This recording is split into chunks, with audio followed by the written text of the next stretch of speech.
नमस्कार, सत श्री अकाल, आदाब। आप सभी का स्वागत है। उम्मीद करता हूँ आप खुश होंगे, मस्त होंगे, मजे करते होंगे।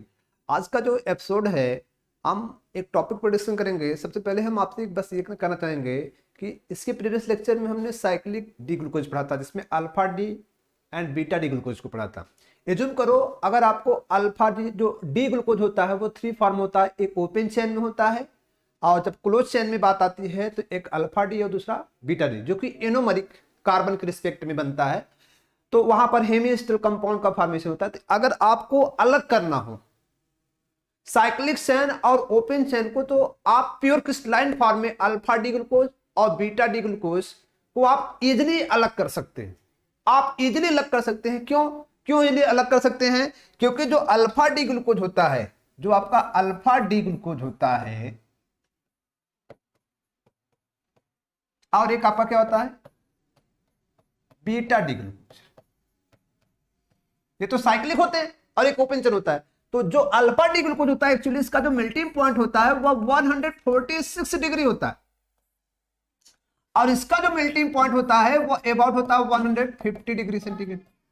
अब दोनों का मेल्टिंग पॉइंट अलग अलग है, तो हम आसानी से इसको अलग कर सकते हैं। इसके साथ साथ जो इसका स्पेसिफिक रोटेशन होता है, स्पेसिफिक रोटेशन जो होता है वो आपको मिलेगा, वो अबाउट होता है अल्फा डी का प्लस 112, ठीक है।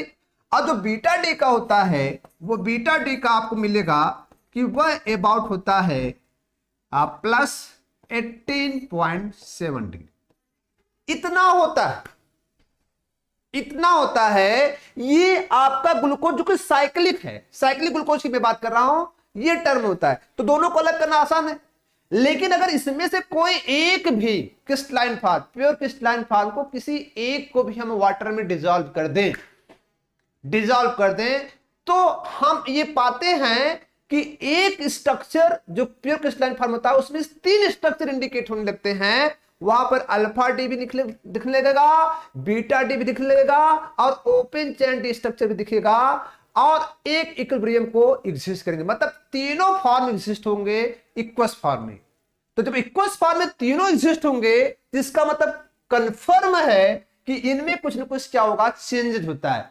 और ये जो चेंजेस होता है, कुछ ना कुछ चेंजेस होता है, क्योंकि जो ओपन चेन होता है उसका जो स्पेसिफिक रोटेशन होता है ओपन चेन का, वह होता है 52.7 होता है, 52.7। अब आप खुद समझ सकते हैं कि ओपन चेन का 52.7 होता है। ये किसकी बात नहीं कर रहा हूं, ओपन चेन डी ग्लूकोज की बात कर रहा हूं। तो जैसे हम इसको वाटर में डिसॉल्व कर रहे हैं, सब क्या कर रहे हैं, एक स्ट्रक्चर से 3 स्ट्रक्चर एग्जिस्ट हो रहे हैं, सभी इक्विलिब्रियम को एग्जिस्ट कर रहे हैं। अब इसी को कहते क्या है, इसी को हम देखेंगे। तो आखिर क्या कहना चाह रहा है, तो वही टर्म आपको लिखा गया म्यूटा रोटेशन। म्यूटा रोटेशन होता क्या है, हमें पढ़ना है म्यूटा रोटेशन।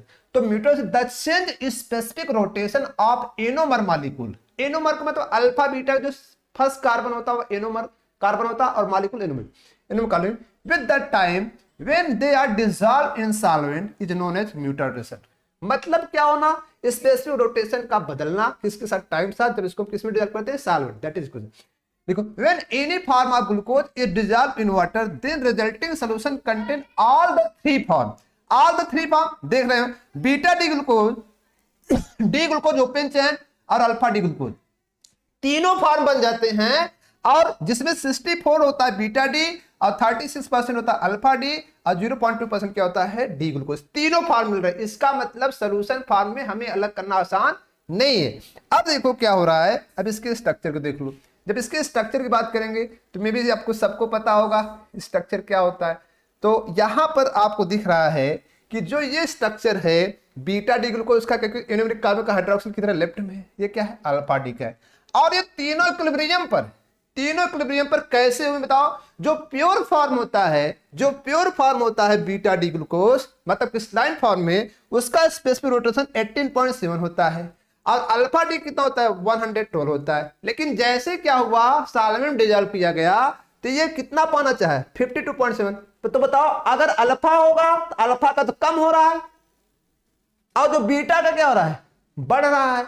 तो ये जो बढ़ना घटना है वो किसमें, स्पेसिफिक रोटेशन में। तो स्पेसिफिक रोटेशन क्या हो रहा है, तो उसी का आपको देखो लिखा गया है, an aqueous solution of glucose, so muta rotation, that is specific rotation of alpha D glucose decreases, देखो ये घट रहा है, and beta D glucose increases, that is क्या होता है कि जो आपकी ओपन चेन और जो साइक्लिक चेन होती है वो क्या होती हैं, इक्विलिब्रियम में हो जाती है। किसमें हो जाती है, इक्विलिब्रियम में होती है, मतलब हेमिस्टल चेन और ग्लूकोज की ओपन चेन किस में आ जाती है, इक्विलिब्रियम में आ जाती है। मतलब कोई भी अगर हम एक कंपाउंड, चाहे वो अल्फा डी का क्रिस्टलाइन फॉर्म चाहे बीटा डी का क्रिस्टलाइन फॉर्म, अगर हम वाटर में डिसॉल्व कर दें तो हमें तीन के तीन फॉर्म एग्जिस्ट होते हैं और तीनों इक्विलिब्रियम पर होते हैं। बस एक का रोटेशन घटता नजर आएगा, एक का बढ़ता नजर आएगा, लेकिन अटेंड क्या करेंगे, इक्विलिब्रियम करेंगे। इसी को बोलते हैं क्या, म्यूटा रोटेशन। उम्मीद करता हूं आपको वीडियो अच्छा लगा होगा।